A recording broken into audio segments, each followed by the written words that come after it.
Hello, friends. Welcome to the Bright Morning Podcast. I'm your host, Elena Aguilar. And in each podcast episode, you'll hear me demonstrate how you can lead conversations that build connection and spark change. Today, I want to talk about something that might surprise you when you think about loving your job. I want to talk to you about exploring your triggers.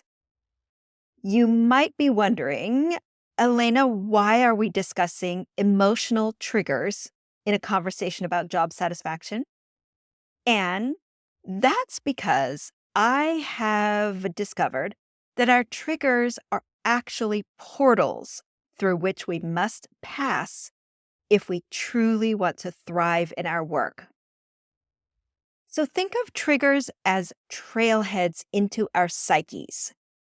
They are entry points that, when followed with curiosity and compassion, can lead us to profound insights about ourselves and what we need in order to flourish. This exploration isn't always comfortable, but it's incredibly valuable. So, what exactly is a trigger? A trigger is something that gets you emotionally activated, that catapults you quickly into an uncomfortable emotion like anger, fear, sadness, or shame. And this activation can come from external sources, like something a colleague says during a meeting, or a student's behavior, or an email from a parent, or from internal sources, like your own thoughts and memories. So, what makes triggers so challenging is that they can often feel abrupt and overwhelming. One moment you're fine, and the next you're flooded with emotion. And that sudden loss of emotional equilibrium can be deeply upsetting, especially in professional settings where we typically try to maintain composure. I remember this one time that I was working with a group of teachers, and one of them made a casual comment about how some people just aren't cut out for teaching. It was an offhand remark, and it wasn't directed at anyone in particular, but I found myself instantly furious. My heart raced, my face flushed, and I had to consciously prevent myself from responding with a sharp retort. Later, when I reflected on my intense reaction, I realized that this comment had triggered something deep within me. It had rubbed up against my core value of believing in everyone's capacity to grow, as well as my own memories of being told that I wasn't naturally gifted at certain subjects as a student. So that moment of being triggered wasn't random. It was pointing directly to something meaningful. So this is what I want you to understand. Being triggered isn't a failure or a weakness. It's information. It's your emotional system alerting you to something important that needs your attention. Okay, so I want to be clear that completely eliminating triggers isn't a realistic goal. Because as long as we're human and engage in meaningful work with other humans, we're going to experience emotional activation. However, we have tremendous influence over how we respond to our triggers. And this is where the opportunity lies. So, the first step in this journey is simply recognizing when you're triggered. And this awareness might seem basic, but it's surprisingly challenging. Many of us have become so accustomed to pushing uncomfortable emotions aside that we barely register them. Some of us dissociate. We just go numb or blank rather than feeling the intensity of fear or anger or shame. Physical sensations are sometimes the clearest or strongest indicators. So maybe your heart races, or your breathing becomes shallow, your jaw clenches, your stomach tightens. And these bodily responses typically happen before our conscious mind catches up to what's occurring emotionally. So once you recognize that you're triggered, the next crucial step is to pause. This doesn't mean that you need to exit a meeting or abandon a conversation. Sometimes the pause is internal. It's like a brief moment acknowledging to yourself, I'm emotionally activated right now. I'm triggered. So after that recognition and the pause comes the deeper work of exploration. And this is where real transformation becomes possible. So I want to share a framework for exploring triggers that I have found enormously helpful, both personally and with the folks that I coach. And the first step is to simply catalog triggering incidents. What specifically activates you at work? Is it when a colleague interrupts you in a meeting, or when your principal makes a last-minute request, or when a parent questions your professional judgment, or maybe just when you receive critical feedback? So creating this inventory helps you recognize patterns that otherwise might just remain invisible. And patterns hold clues to what is really going on beneath the surface. Okay, the second step is to identify the emotions that come up for you during these triggering moments. So, are you primarily experiencing anger or fear or sadness or shame? Each of those core emotions tells a different story and points to different needs. So, anger, for example, often signals that a boundary has been crossed or that a value that you hold has been violated. Fear typically indicates a perceived threat to your safety or security. Sadness often relates to loss or disconnection, and shame often points to concerns about your own worthiness or your belonging. Now we get to what I think is the most essential step in working with triggers, which is practicing self-compassion. And this means relating to yourself with kindness rather than criticism when you're emotionally activated.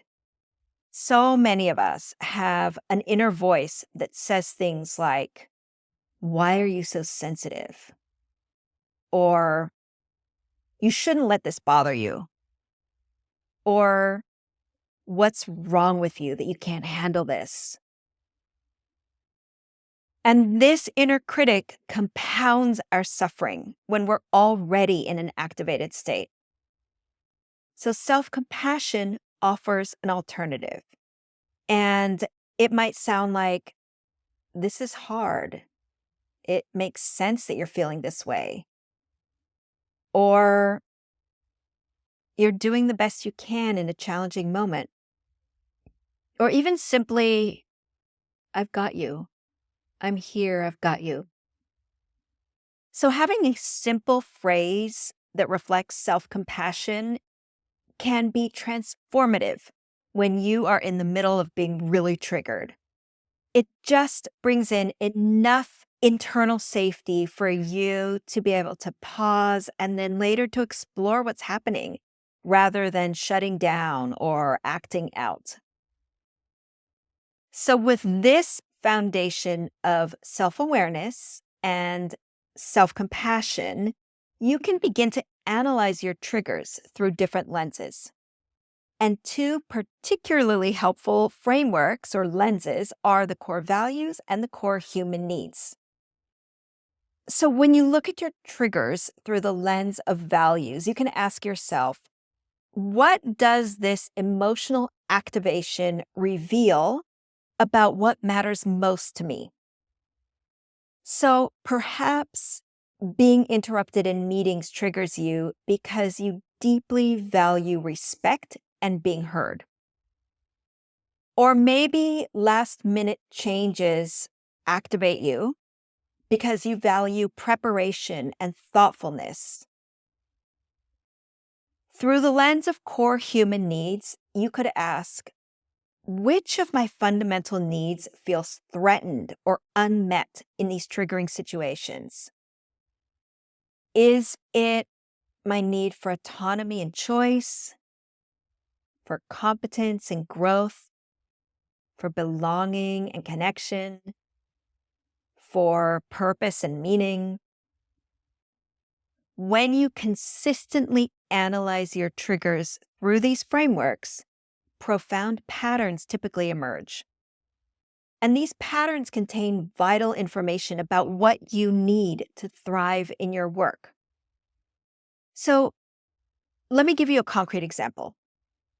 I worked with a school principal who realized that she was consistently triggered by her superintendent's habit of making decisions without consulting school leaders. And every time this happened, she felt a surge of anger that was difficult to manage professionally. When she explored these triggers through a values lens, she recognized that collaboration was a core value for her, not just a preference, but a fundamental principle that she believed in. Through the core human needs lens, she saw that her autonomy and her voice was repeatedly going unmet in these situations. And it was this clarity that allowed her to take meaningful action. Rather than continuing to simmer with resentment or sitting around thinking about leaving her job, she requested a meeting with her superintendent to discuss decision-making processes. And then she was able to advocate for her needs from a place of self-understanding rather than reactivity. And so the system did not transform overnight, but little changes started. And more importantly, she felt empowered rather than victimized in her role. And because of that, her job satisfaction increased significantly, in spite of the ongoing challenges. So, this is the paradox of doing work with your triggers. By turning toward what activates us rather than avoiding it, we actually gain more freedom and choice in our professional lives. And I acknowledge that this exploration isn't always easy. Sometimes our triggers connect to deeper wounds or to traumas that may require additional support. So if you find yourself activated constantly, or if certain triggers cause overwhelming emotional responses, then working with a therapist who specializes in trauma can be invaluable. But simply beginning this practice of noticing, naming, and compassionately exploring our triggers is a great starting point. And it can create significant shifts in our relationship to our work. When you understand that your colleague's casual dismissal of a student's effort triggers you because you deeply value seeing potential in every child, then you gain choice in how you respond. When you recognize that your principal's micromanagement triggers you because your need for trust and autonomy is threatened, then you can address the real issue rather than just the symptom. Okay, as we close today's episode, I want to leave you with an invitation to begin this exploration for yourself. The next time you notice yourself becoming emotionally activated at work, whether that's into irritation or anxiety or anger or withdrawal, try to pause and acknowledge what's happening. Offer yourself a simple phrase of compassion. Ask what this trigger might be telling you about your values and your needs. So this simple practice, repeated over time, can transform your relationship to the challenges in your work.